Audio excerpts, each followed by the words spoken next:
Good evening, everyone. Is audio video clear for all? क्या audio video clear है सबके लिए?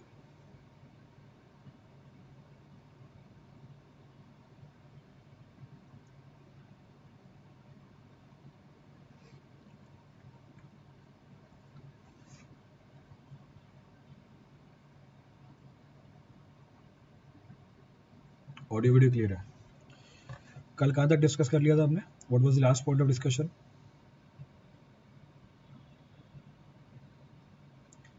मेरे ख्याल से हम लास्ट कर रहे थे.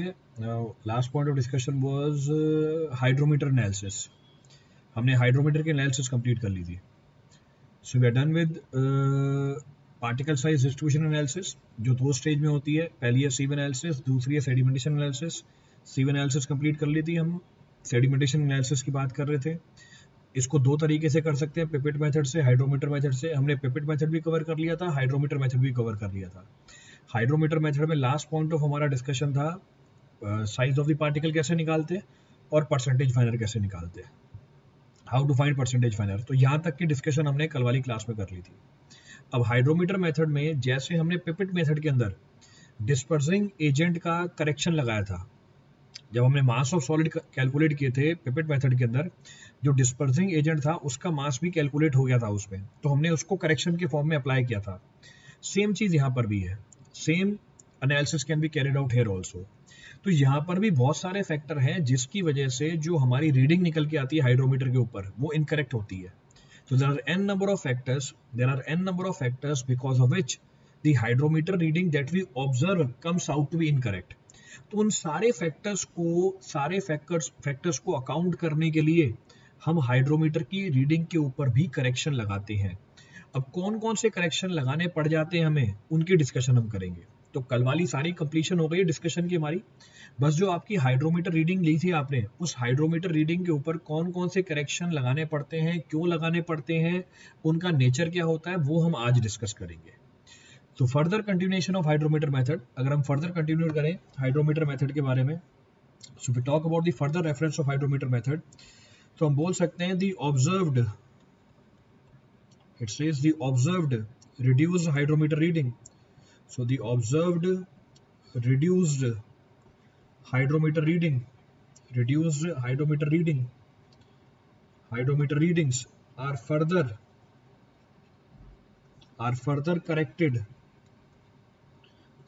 corrected for the following.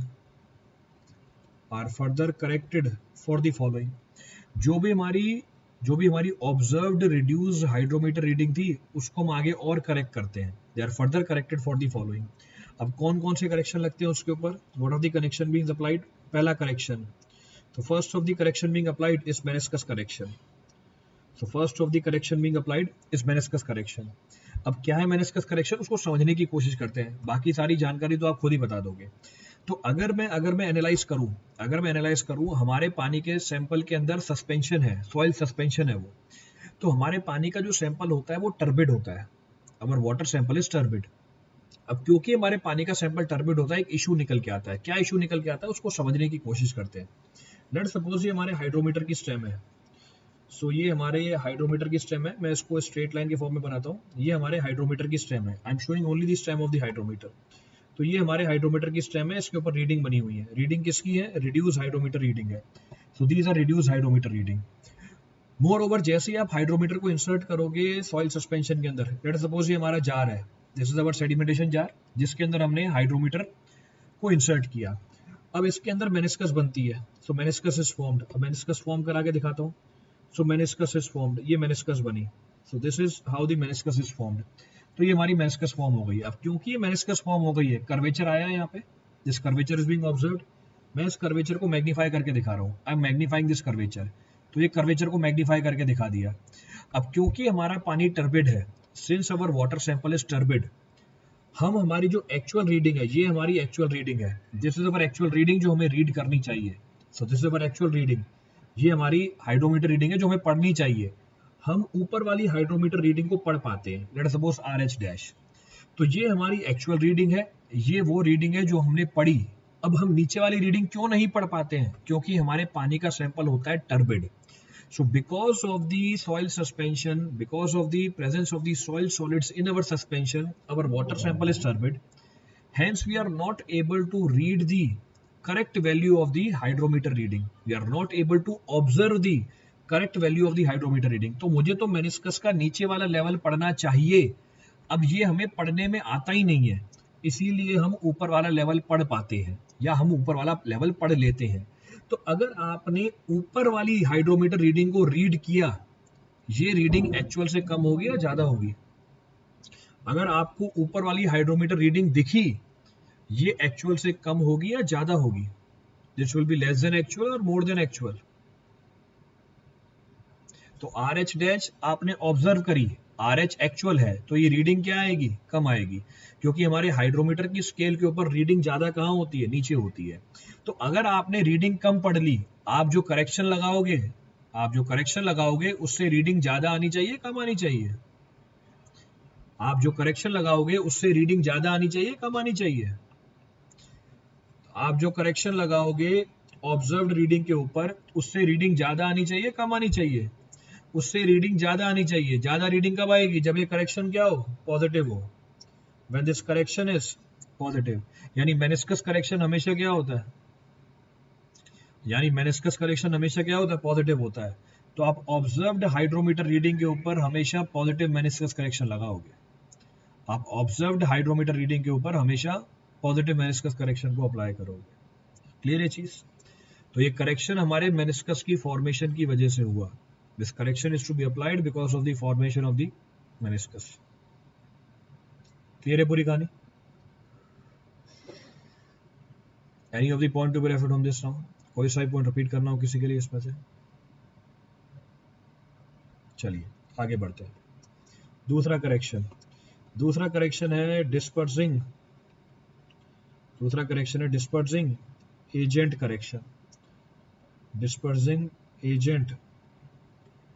Correction. अब ये भी आप खुद ही बता सकते हो। अगर मैंने सॉइल सस्पेंशन बनाने के लिए डिस्पर्सिंग रिएजेंट को मिलाया, ऐसा करने से सॉइल सस्पेंशन की डेंसिटी बढ़ जाएगी या कम हो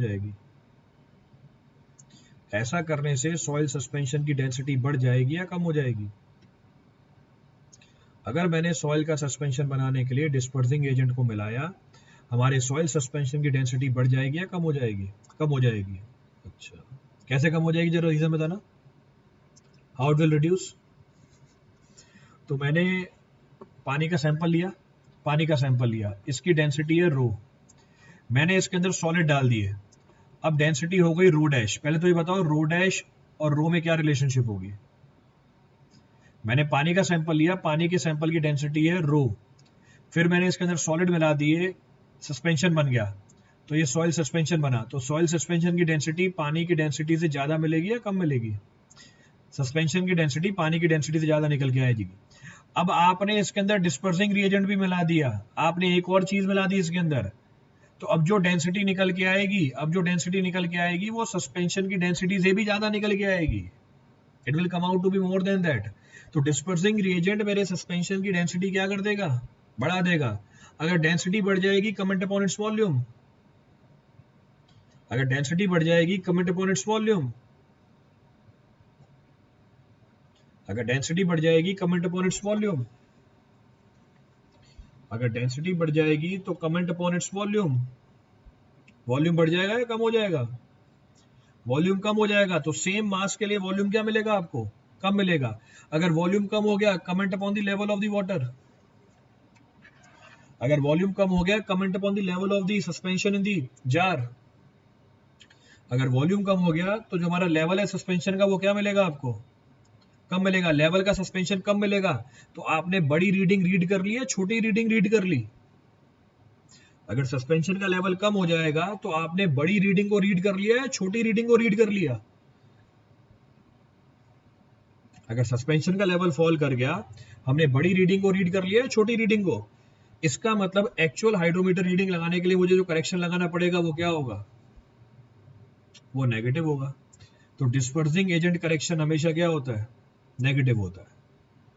तो dispersing agent correction will always be negative. Clear है चीज? रिपीट करना है इस पे कुछ भी? Any point to be referred from this now? चलिए, next point of reference, next point of reference is temperature correction. तो नेक्स्ट पॉइंट ऑफ रेफरेंस है टेम्परेचर करेक्शन। अब ये क्या है टेम्परेचर करेक्शन? तो हम बोल सकते हैं कैलिब्रेशन ऑफ, कैलिब्रेशन ऑफ, कल अब मैं कैलिब्रेशन बताई थी आपको। तो कैलिब्रेशन ऑफ हाइड्रोमीटर, तो calibration of hydrometer is done at temperature of, is done at temperature of 27 degree Celsius. जो कैलिब्रेशन होता है हाइड्रोमीटर का, ये हम करते हैं at the temperature of 27 degree Celsius. ये 27 डिग्री के टेम्परेचर पे होता है। तो अगर टेस्ट के टाइम पे टेम्परेचर 27 डिग्री से ज्यादा है, तो टेस्ट के टाइम पे टेम्परेचर अगर 27 डिग्री से ज्यादा है, टेम्परेचर के बढ़ने से डेंसिटी बढ़ जाती है कम हो जाती है? टेम्परेचर के बढ़ने से डेंसिटी बढ़ जाती है कम हो जाती है? टेम्परेचर के बढ़ने से डेंसिटी बढ़ जाएगी या कम हो जाएगी? With increase in temperature density increases और डिक्रीजेस। टेम्परेचर बढ़ा डेंसिटी कम मिलेगी, डेंसिटी कम मिलेगी वॉल्यूम कम हो जाएगी, तो volume, what about volume? Density कम हो गई तो वॉल्यूम,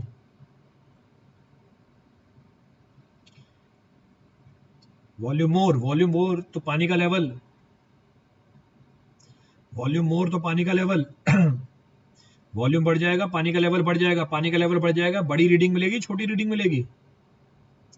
अगर वॉल्यूम बढ़ा तो पानी का लेवल बढ़ जाएगा, बड़ी रीडिंग मिलेगी छोटी रीडिंग मिलेगी? Will get a bigger reading और will get a smaller reading? हमें छोटी रीडिंग मिलेगी तो एग्जैक्ट रीडिंग मिलाने के लिए क्या करना पड़ेगा? मुझे टेम्परेचर करेक्शन पॉजिटिव लगाना पड़ेगा। तो हमें छोटी रीडिंग मिलेगी तो एग्जैक्ट रीडिंग के लिए मुझे करेक्शन जो लगानी पड़ेगी वो पॉजिटिव लगानी पड़ेगी, तो temperature correction will be positive. उसी तरीके से अगर टेम्परेचर 27 डिग्री से कम हुआ, टेम्परेचर अगर 27 डिग्री से कम हुआ, डेंसिटी आपको ज्यादा मिलेगी, डेंसिटी अगर ज्यादा मिली इसका मतलब वॉल्यूम कम मिलेगा, वॉल्यूम अगर कम मिला पानी का लेवल नीचे होगा, पानी का लेवल नीचे होगा, बड़ी रीडिंग मिलेगी, बड़ी रीडिंग मिलेगी। एग्जैक्ट रीडिंग के लिए क्या करेंगे हम? टेम्परेचर करेक्शन लगाएंगे जो नेगेटिव होगा, तो temperature correction will be negative. तो टेम्परेचर करेक्शन पॉजिटिव भी हो सकता है, टेम्परेचर करेक्शन नेगेटिव भी हो सकता है। ये डिपेंड करता है किसके ऊपर? ये डिपेंड करता है किसके ऊपर? ये डिपेंड करता है आपने कितने टेम्परेचर पे टेस्ट को परफॉर्म किया। It depends upon the temperature at which the test is being performed. Clear है पूरी कहानी? So it depends upon the temperature at which the test is being performed.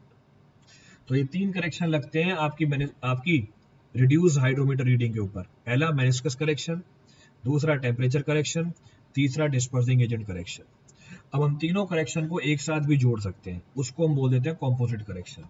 तो अगर मैं तीनों करेक्शन को जोड़ दूं, it will be technically termed as composite correction. तो उसको नोट के फॉर्म में मेंशन कर दिया मैंने। In some cases composite correction, in some cases composite correction can also be applied, composite correction can also be applied directly, can also be applied directly, can also be applied correctly। तो composite correction क्या होगी हमारी? composite correction will be equal to meniscus correction plus minus temperature correction minus dispersing agent correction. तो हम क्या बोलेंगे? हमारे बोलेंगे actual hydrometer reading will be equal to observed hydrometer reading पर प्लस कॉम्पोजिट करेक्शन। तो प्लस कॉम्पोजिट करेक्शन, ये हमने कॉम्पोजिट करेक्शन लगा दिया। तो कई बार हम तीनों करेक्शन को एक साथ जोड़ देते हैं और उसको क्या बोल देते हैं? कॉम्पोजिट करेक्शन बोल देते हैं। It is technically referred as composite correction. Clear है पूरी स्टोरी? रिपीट करना है इसमें कुछ भी?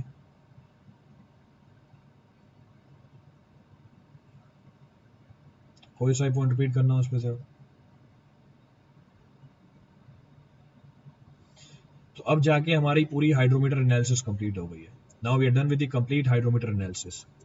तो इसका मतलब अब मेरे दोनों स्टेज कंप्लीट हो गए पार्टिकल साइज डिस्ट्रीब्यूशन एनालिसिस के। तो पूरी पार्टिकल साइज डिस्ट्रीब्यूशन एनालिसिस में हमें रिजल्ट क्या मिला था? In the entire particle size distribution analysis, what result was observed? Result observed was size of the particle and corresponding percentage finder. तो पूरी पार्टिकल साइज डिस्ट्रीब्यूशन एनालिसिस में हमें result मिला है पार्टिकल के साइज का और उसके करस्पॉन्डिंग परसेंटेज फाइनर का. तो will get the result of corresponding percentage फाइनर, will get the size of the particle. अब मुझे इस रिजल्ट को बताना है. इस रिजल्ट को हम रिपोर्ट करते हैं in the form of a curve which is known as particle size distribution curve. तो आगे बढ़ के नेक्स्ट पॉइंट मेंशन कर रहे हैं. नेक्स्ट पॉइंट बोल रहा है नेक्स्ट पॉइंट ऑफ रेफरेंस है पार्टिकल साइज डिस्ट्रीब्यूशन कर्व. तो पार्टिकल साइज डिस्ट्रीब्यूशन कर्व. अब क्या बोल रही है particle size distribution curve? It says the result of particle size distribution analysis, the result of particle size distribution analysis is reported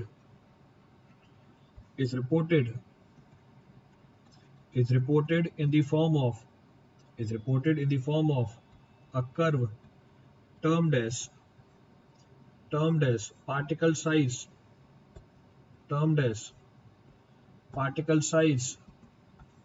distribution curve. Particle size distribution curve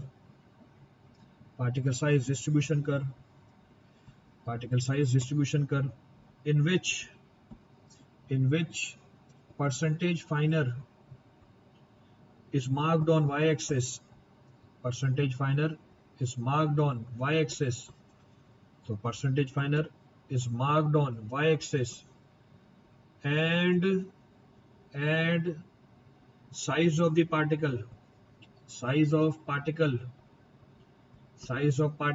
marked on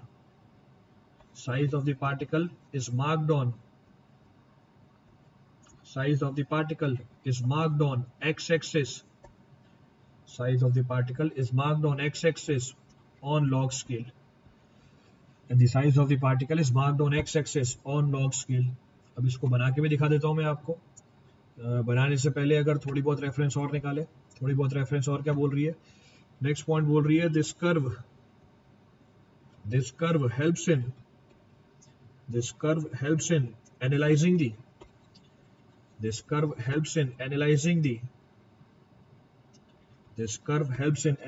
the type of the soil. This curve helps in analyzing the type of the soil, and gradation. Type of the soil and gradation of soil. Type of the soil and gradation of the soil. Next point says the soil may be termed as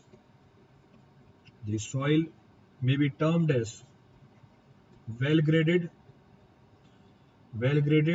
The soil may be termed as well graded and यहीं पे define कर देता हूं उसको मैं. The soil may be termed as well graded if it has good representation of all size of particles. Next point क्या बोल रहा है? Next point बोल रहा है the soil may be termed as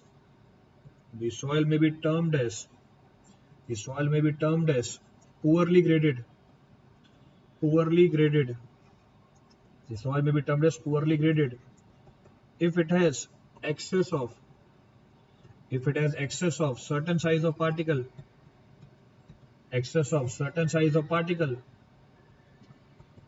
and deficiency of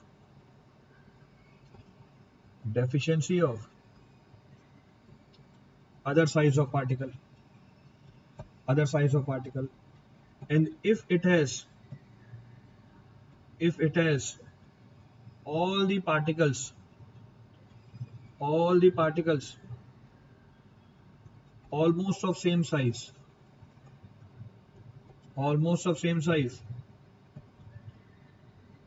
it is termed as uniformly graded soil.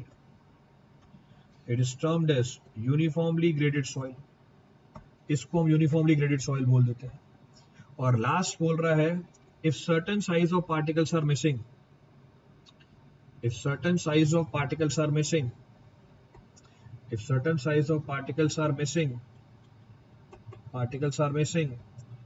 it is termed as gap graded soil. It is termed as gap graded soil. It is termed as gap graded soil.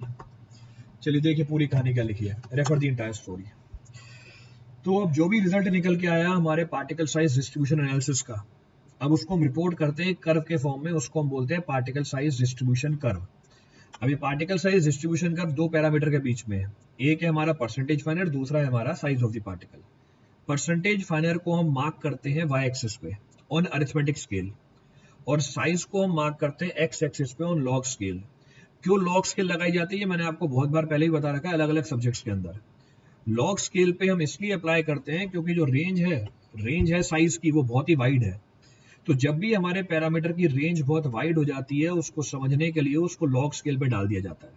तो percentage फाइनर mark किया जाता है Y axis पे, size mark की जाती है x axis पे log scale पे। अब ये जो कर्व बनती है इसको हम यूज करते हैं हम एनालाइज करने के लिए सॉइल की ग्रेडेशन को। हम सॉइल की ग्रेडेशन कैसे एनालाइज करते हैं, हम सॉइल को वेल ग्रेडेड सॉइल तब बोलते हैं जब सॉइल में गुड रिप्रेजेंटेशन हो सारे साइज के पार्टिकल की। तो ऐसी सॉइल जिसमें ऑलमोस्ट हर साइज का पार्टिकल हो, इसको हम बोलते हैं वेल ग्रेडेड सॉइल।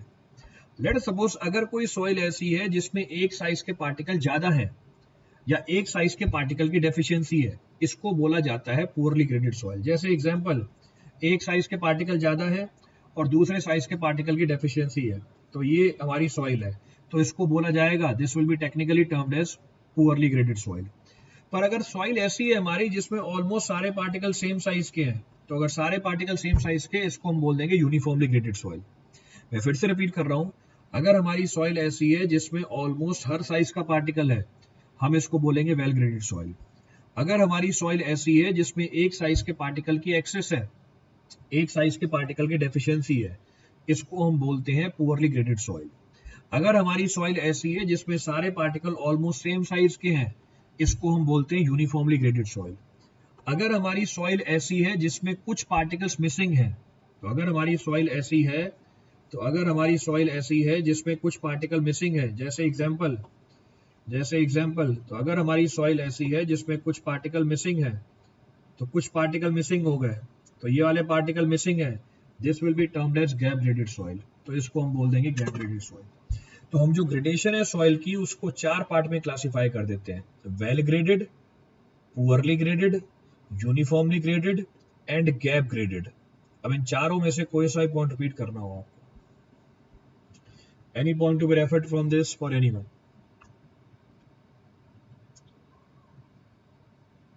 तो कोई सा पॉइंट रिपीट करना हो इस पूरी कहानी में से।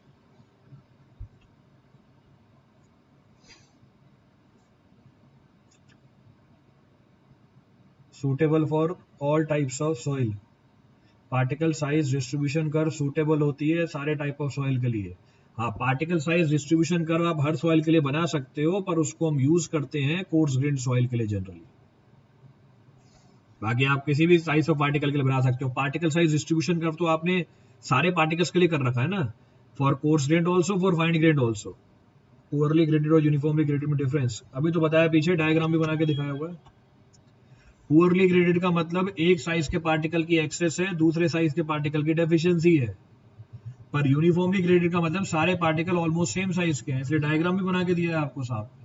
Diagram is also shown to you.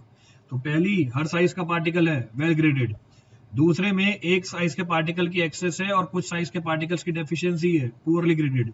तीसरी, सारे पार्टिकल ऑलमोस्ट सेम साइज के हैं, यूनिफॉर्मली ग्रेडेड। चौथी, कुछ साइज के पार्टिकल मिसिंग है, इसको हम बोलेंगे गैप ग्रेडेड। तो सारी ग्रेडेशन को डिफाइन भी किया, साथ में डायग्राम भी बना के दिखाया हुआ है। Diagram is also shown to you along with that. तो दोनों चीजें रेफर कर रखी है। क्लियर है पूरी स्टोरी? रिपीट करना है कोई पॉइंट इसमें से?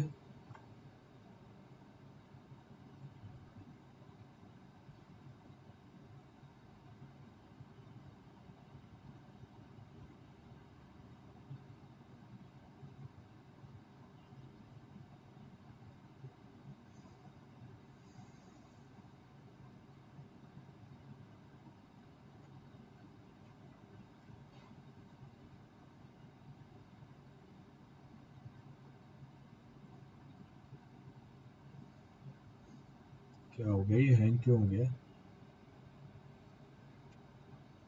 Why the system is hanging?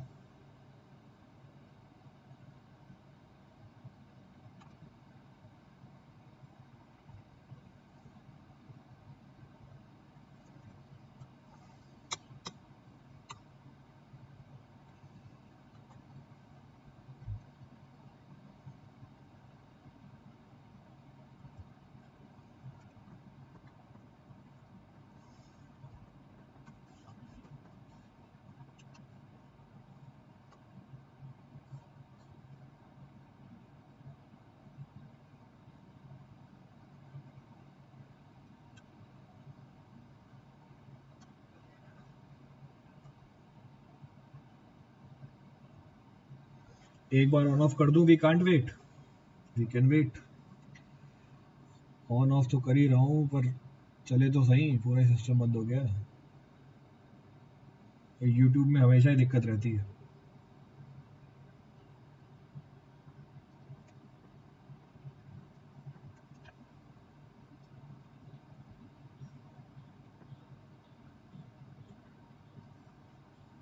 Net on off कर दूं?